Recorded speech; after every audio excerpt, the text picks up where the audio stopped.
आज आपण मानकु सजना सागर मुग डाली देकी किपरि साग बना जाए रेसिपी शेयर करी। नमस्कार दर्शक बंधु, मो चैनल को आपण मानकु अनेक अनेक स्वागत। मु आज आपण मानकु सजना सागर मुग डाली दे किपरि बना जाए रेसिपी शेयर करी। सजना साग खाइबा को काहाकु न भल लागे, आपण मान तो विभिन्न प्रकार साग खाइथिबे। सजना साग को थरे एभली भाबरे मुग डाल देकी बनांतु। आम ओडिया मानकर तो साग सजना साग भारी पसंद। यह को बासी पखाला सहित खाइले यार स्वाद आहुरी बहुत भल लागे। मु एथिरे सबु ट्रिक्स देइची, आपण मानको अनुरोध भिडियोटी को फुल वाच करिवे। आउ एभली भाबरे थरे निश्चित भाबरे बनेइबे। आउ केपरि लागिला अनुभूत जणेबा को निश्चित भाबरे अनुरोध रहिबो। तो चलतु स्टार्ट करवा रेसिपी को। ता पूर्व आपण मान जदि मो चैनल रे नुआ अछंती ताहाले मो चैनल टी को सब्सक्राइब करनियंतु। जेते बेले मो वीडियो अपलोड करबी सर्वप्रथमे आपण मानक पाखरे पहुंची परिबो। तो चलतु स्टार्ट करवा अथर एही रेसिपी को। सजना साग मुग डाली पई मु एथिरे अल्प किछि सजना साग नेइछि। एहा को मु धोई की सफा करिकि नेइछि। एहा सहित मु नेइछि गोटे कप मुग डाली। एथिरे मु भजा मुग डाली नेइछि। आपण माने चाहिले एथिरे कंचा मुग डाली मध नै परिबे। या सहित छुंक पाई मु नेइछि गोटे चामच सोरिष। या सहित मु नेइछि दुईटा सुखिला लंका। आपण माने जेतिकी परिमाण खाइबे सेही परिमाण नै परिबे। या सहित नेइछि गोटे मु अल्प किछि रसुण मध्ये नेइछि। या सहित स्वाद अनुसार लूण। आपण माने चाहिले एथिरे परिबा मध्ये किछि ऐड करि परिबे। मु एथिरे परिबा नेइनि, केवल मुग डाली नेइकि ही करिवि। तो चलंतु स्टार्ट करबा एथरो एही रेसिपी को। या परे प्रथमे हम गोटे प्रेशर कुकर नेबा।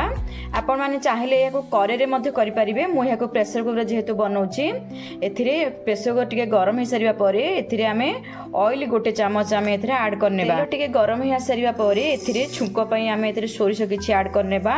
सोरिष टिको मध्ये आमे टिके फुटिबा पई समय देबा। सोरिष एथरो फुटी आसलानी। एथिरे आमे रसुण अल्प किछि एथिरे ऐड करनेबा। रसुण टिकु ब्राउन कलर हैला पर्यंत आमे याको फ्राई करनेबा। रसुण टिकी फ्राई हे परे एथिरे आमे सुखिया लंका एथिरे ऐड करनेबा। आपण माने जेतिकी परिमाण रे खाइबे सेही परिमाण रे लंका नै परिबे। मु एथिरे सुखिया लंका नैछि। आपण माने चाहिले एथिरे कंचा लंका मध्ये नेकी करि परिबे। एथिरे आमे एथरो लंका टिके फ्राई आसलानी। एथिरे आमे मुग डाली एथरो आमे ऐड करनेबा। मुग डाली दे सारिबा परे आमको मुग डाली को टिके आमे फ्राई करनेबा। मुग डाली दे सारिबा परे एथिरे दुई कप पर्यंत आमे पानी ऐड करनेबा। एथिरे केवल मुग डाली सिझिया पई जेतिकी परिमाण रे पानी दरकार सेतिकी ही आमे एथरो पानी देबा। पानी दे सारिबा परे स्वाद अनुसार लूण ऐड करनेबा। आपण माने चाहिले एथिरे परिवा मध्ये नेकी करि परिबे। मु एथिरे केवल सजना साग आ मुग नेकी आपन को देखौची।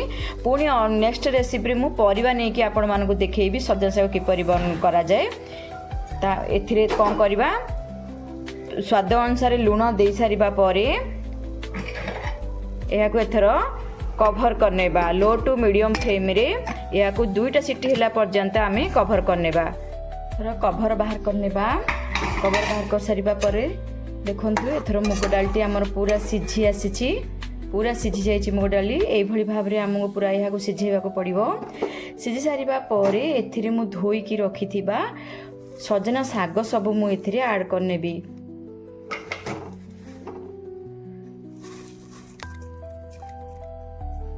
साग ऐड कर सारिबा परे एथिरे अल्प टिके पानी मु एथिरे ऐड करनेबी।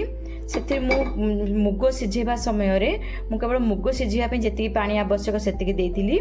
एथिरे मु पानी ऐड काहे कली, पानी देले ए साग हमर जेतिकी समय साग को बेसी सिझेबा नाही। 1 ରୁ 2 minute low to medium flame रे आमे एहा को फ्राई करनेबा। पानी दे सारिबा परे एहा को भलो भाबरे आमे मिक्स करनेबा।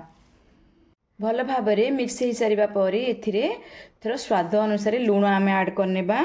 बेसी लूण देबानी। मु डाली करबा समय रे अल्प लूण देइथिली। एथरो केवल साग को देखिके ही आमे एथरो लूण ऐड करनेबा। एहा को आमे लो टू मीडियम फ्लेम रे 1 मिनिट पर्यंत ही एहा को आमे फ्राई करबा। सजना साग सिझिबा पे बेसी समय लागेनी। एहा को बेसी सिझेइले एहा पिता आसीबो। सेति पे एहा को आमे अल्प सिझेइ ही एहा को एथरो बाहर करनेबा। 1 मिनिट समय हो साराणी। ଦେଖନ୍ତୁ ଶାଗ ପୁରା କମ୍ପ୍ଲିଟ୍ ହେଇଯାଇଛି। ଶାଗ ପୁରା ଭଲ ଭାବରେ ସିଝି ଯାଇଛି। ଯେତିକି ସିଝିବା ଆବଶ୍ୟକ ସେହି ପରିମାଣରେ ଶାଗଟି ପୁରା ସିଝି ଯାଇଛି। ଏଥର କମ୍ପ୍ଲିଟ୍ ହେଇଗଲା ଆମର ମୁଗ ଡାଲି ସଜନା ଶାଗ ରେସିପି। फाइनाली कंप्लीट हो गला मुग डाली सजना साग रेसिपी। आपण मैंने यहाँ थरे निश्चित भाव में बनातु आउ अनुभूत जनवा निश्चित भाव में अनुरोध रहा फुल वाच करूँ। आपण मैंने यहाँ पखाला भात सहित गरम गरम साग खाईपारे। यहाँ गरम खाइले यार स्वाद आहुरी बहुत भल लगे। तो चलतु आज रेसिपी एतिकी, पुणी नुआ रेसिपी नहीं आसबि। जय जगन्नाथ।